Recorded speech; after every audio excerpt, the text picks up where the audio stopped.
tenho a satisfação de conceder a palavra ao próximo orador inscrito, que é o senador Fernando Collor de Mello. Senador Fernando Collor, Vossa Excelência disporá de até 15 minutos para sua intervenção. Com a palavra, Vossa Excelência.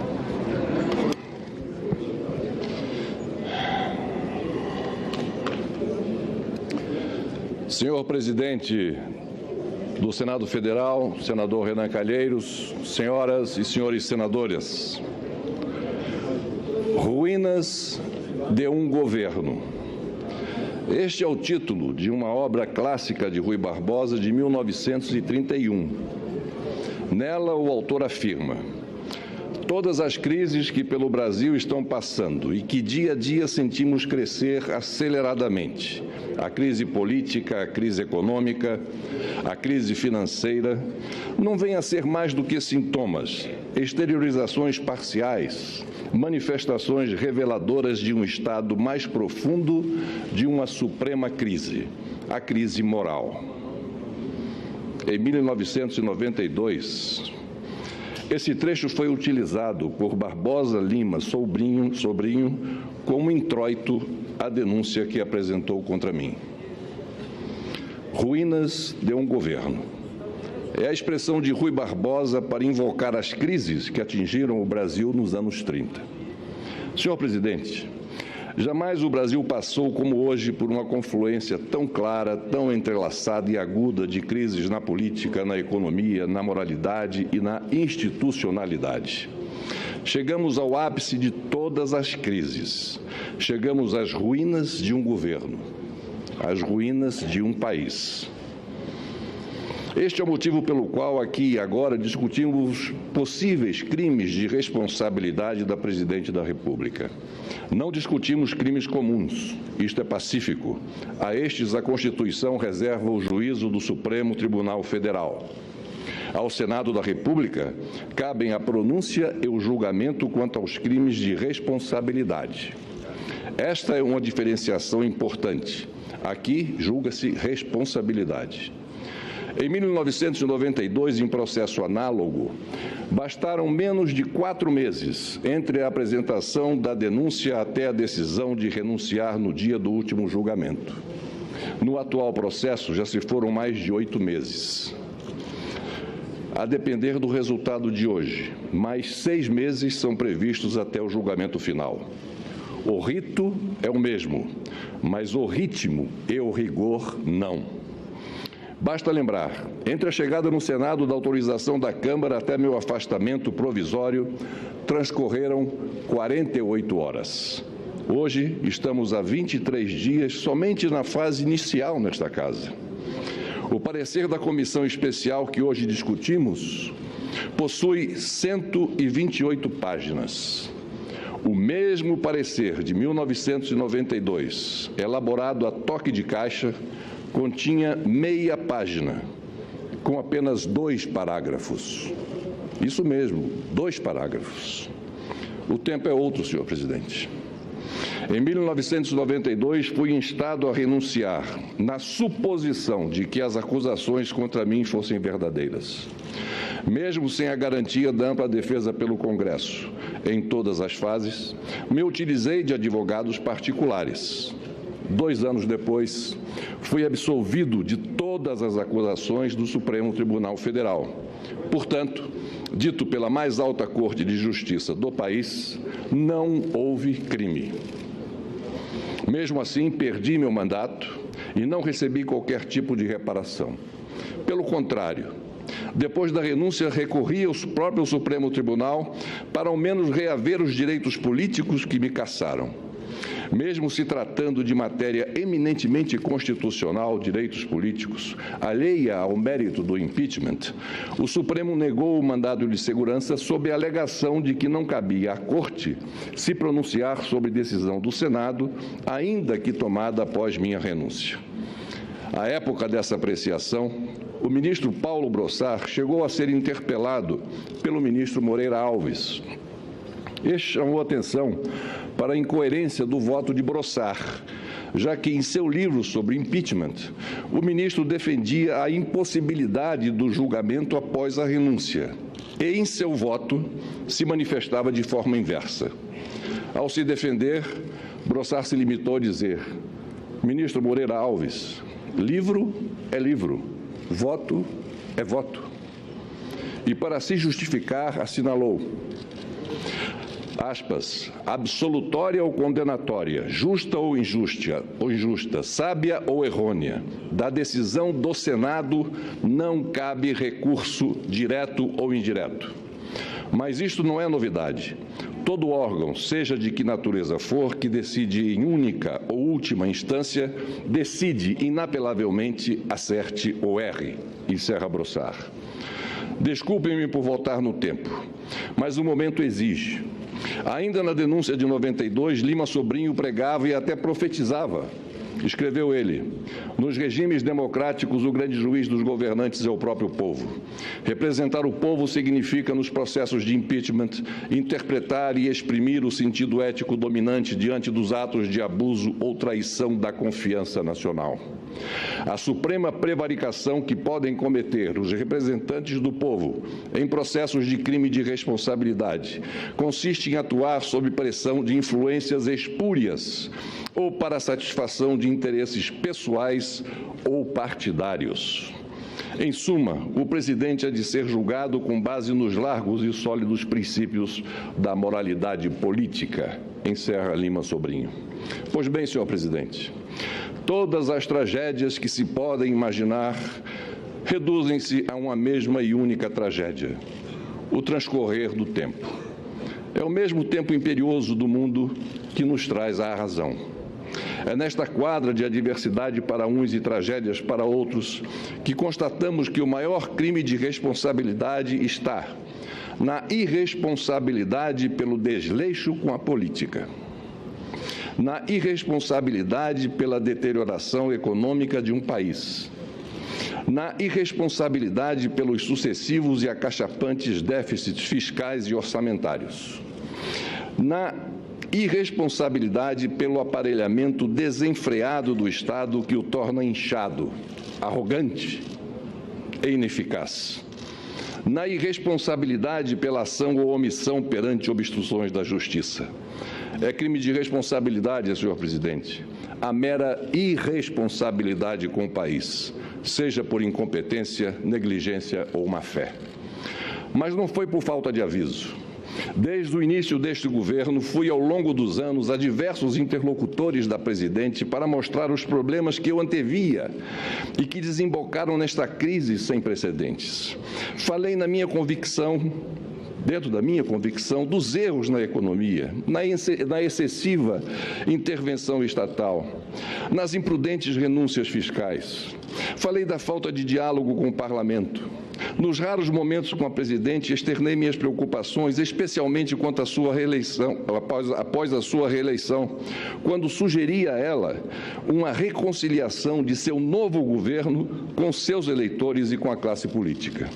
Sugeri que fosse à televisão pedir desculpas por tudo que se falou na campanha eleitoral, desmentido depois por seus próprios atos nos primeiros meses do atual mandato. Alertei-a sobre a possibilidade de sofrer impeachment, mas não me escutaram. Coloquei-me à disposição, ouvidos de mercador. Desconsideraram minhas ponderações, relegaram minha experiência. A autossuficiência pairava sobre a razão. Contudo, senhor presidente, reafirmo que, em amplo contexto, o todo dessa obra em ruína da atual administração tem também um pano de fundo ainda invisível para muitos: o sistema presidencialista adotado por nossa República. Lá se vão 127 anos de crises e insurreições, de revoltas e conflagrações, de golpes e revoluções. Suplantada a aristocracia imperial, superamos a oligarquia republicana. Convivemos com o estado de sítio, com o estado de exceção.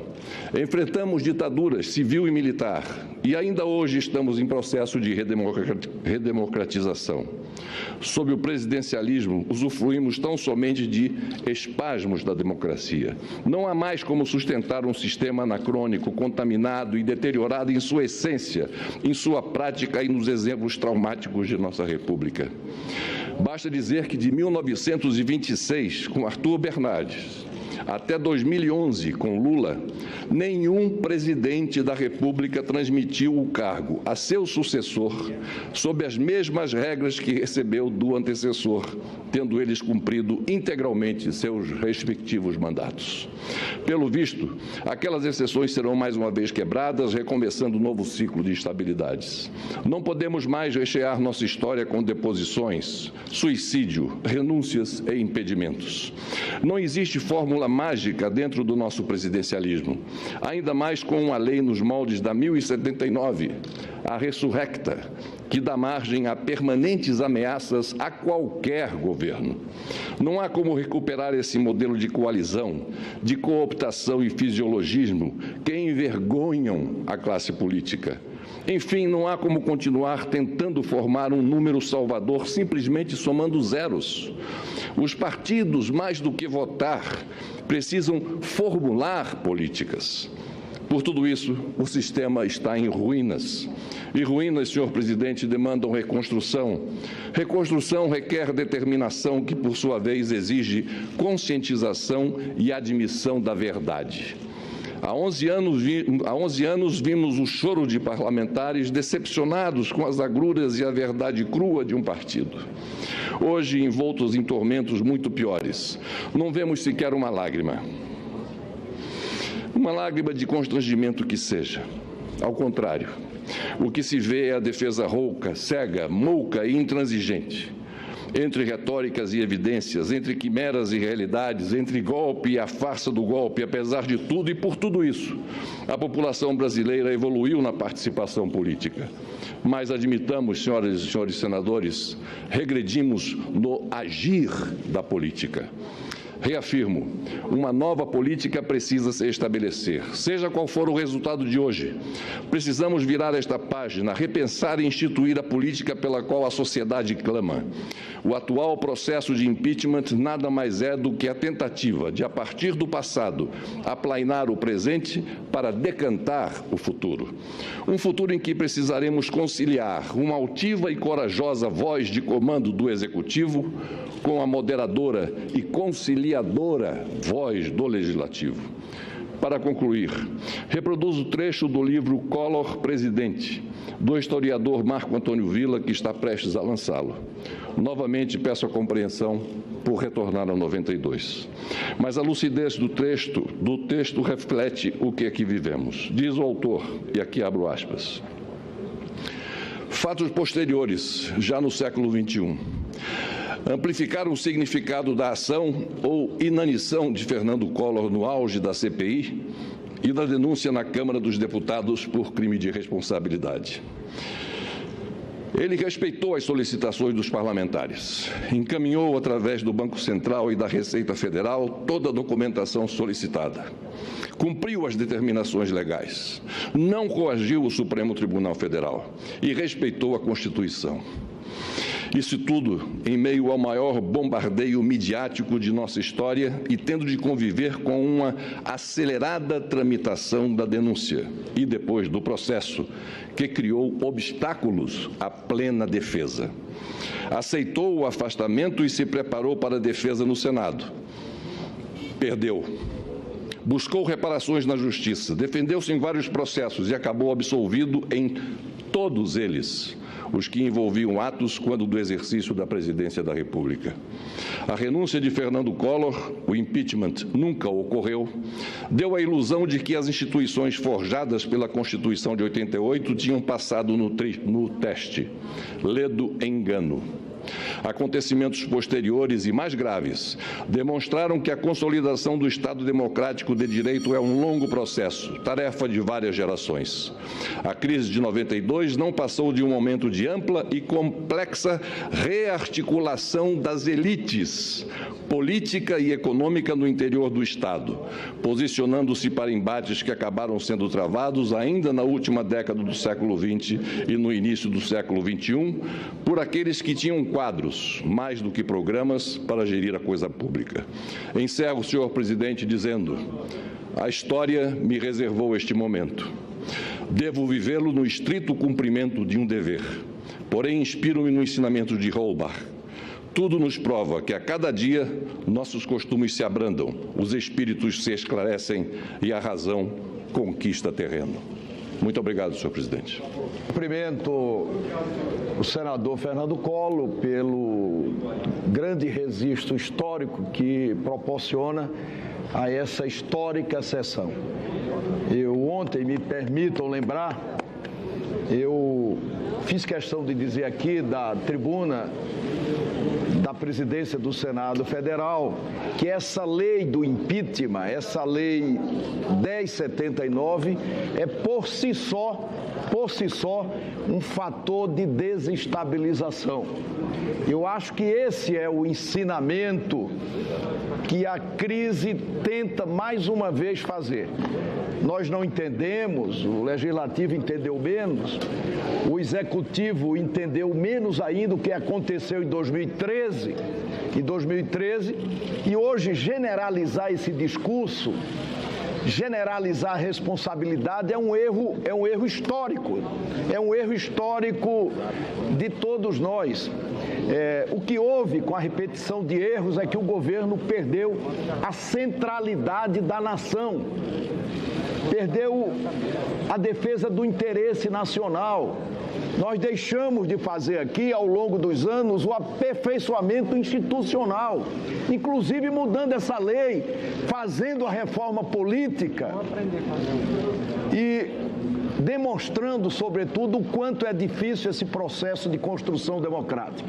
Eu, mais uma vez, quero cumprimentar o senador Fernando Collor pelo histórico depoimento e quero cumprimentar todos os senadores pelo altíssimo nível com que essa sessão está sendo levada. Eu tenho a satisfação de conceder a palavra